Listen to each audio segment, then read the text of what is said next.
Define कसा होतो बघा, तर A bar cross B bar, A bar cross B bar is equal to magnitude of A bar into magnitude of B bar into sine theta. आणि एवढंच आहे का, तर नाही, पुढे काय दिलंय बघा, एन कॅप दिलंय. एन कॅप म्हणजे काय आहे, युनिट वेक्टर. कोणता unit vector, perpendicular to A bar and B bar, बरोबर ना. आणि याच वेक्टरमुळे ए बार क्रॉस बी बार एकमेकांना कम्युट होत नाही, कळतंय. ए बार आणि बी बारला असलेला परपॅन्डिक्युलर वेक्टर आणि बी बार आणि ए बारला असलेला परपॅन्डिक्युलर वेक्टर हे एकमेकांशी निगेटिव्ह असतात, बरोबर ना. म्हणून मग हे जे आहे ते एकमेकांना निगेटिव्ह होतं, माहिती आहे ना सगळ्यांना. ओके, ही प्रॉपर्टी लक्षात ठेवायची. इथे बघा खाली म्हटलंय त्यांनी, the vector given by B bar cross B bar A bar points in opposite direction to A bar cross B bar, बरोबर. So A bar cross B bar is negative to B bar cross A bar, म्हणून हे एकमेकांना काय होत नाही, commute होत नाही. राहील लक्षात. ओके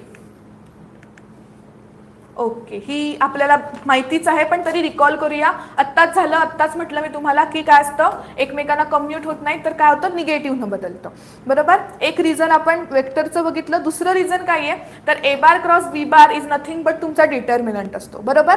आणि डिटर्मिनंटची प्रॉपर्टी काय सांगते, जर तुमचे रो किंवा कॉलम एकमेकांमध्ये बदलले तर येणारा डिटर्मिनंट निगेटिव्हने बदलतो, बरोबर ना. म्हणून मग काय होतं, जर ए बार क्रॉस बी बारचं समजा व्हॅल्यू काहीतरी के आली तर बी बार क्रॉस ए बारची निगेटिव्ह व्हॅल्यू येणार, म्हणजे काय येणार, मायनस के येणार, कळतंय. सो दोन्ही प्रकारे जे आपल्याला माहिती आहे त्याने लक्षात ठेवा, पण लक्षात ठेवा. Okay, so A bar cross B bar determinant घ्यायचा, सगळ्यात इझी वे टू सॉल्व.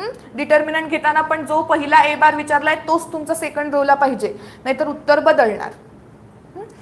पुढे काय दिलंय बघा, हे त्यांनी सॉल्व करून दिलंय की A2 B3 हे ते सॉल्व केलेलं आहे. तुम्हाला डिटर्मिनंट येतो ना 3x3चा सॉल्व करायला, त्या मेथडने सॉल्व करायचंय. ओके, आता हे साइन थीटा फॉर्म्युला आला कुठून, तर आपण बघितलं होतं ए बार क्रॉस बी बार काय असतो, तर A bar magnitude of A bar into magnitude of B bar into sine theta, त्यावरून काढलेला फॉर्म्युला. म्हणजे साइन थीटा काय झाला, तर magnitude of A bar cross B bar upon magnitude of A bar into magnitude of B bar. इथे मगाशी बघितलं जर स्केलर प्रोडक्टला तर वरती फक्त ए बार डॉट बी बार होता, आणि इथे बघितलं तर त्याचे मॅग्निट्यूड घ्यायचे. का, कारण ए बार क्रॉस बी बार हा तुमचा वेक्टर आहे, बरोबर ना. आणि कॉस थीटा किंवा साइन थीटा तुमचा कधी काय नसू शकतो, वेक्टर नसेल. मग वेक्टरचं स्केलर कसं करायचं, तर त्याची मॅग्निट्यूड घ्यायची, बरोबर ना. हा फरक आहे त्या दोघांमधला. आणि हे काय दिलंय बघा, A bar and B bar are parallel then theta is equal to 0. Parallel असतील म्हणजे काय असतील, तर एकतर पॅरलल असतील किंवा एका लाईनवर पण असू शकतात, कोलिनियर. त्यावेळेला सुद्धा थीटा काय असणार आहे, 0. आणि थीटा 0 झाला म्हटल्यावरती काय होणार, तर ए बार क्रॉस बी बार 0 येणार. म्हणजे काय, जर तुम्हाला दोन वेक्टर पॅरलल आहेत का चेक करायचे किंवा शो करायचे, त्यावेळेला त्या दोन वेक्टरचं क्रॉस प्रोडक्ट काय दाखवता आलं पाहिजे, 0 दाखवता आलं पाहिजे, कळतंय नक्की. आणि जर परपॅन्डिक्युलर असतील तर ह्याच्यासाठी काय होईल बघा, काय होईल, 1 येणार.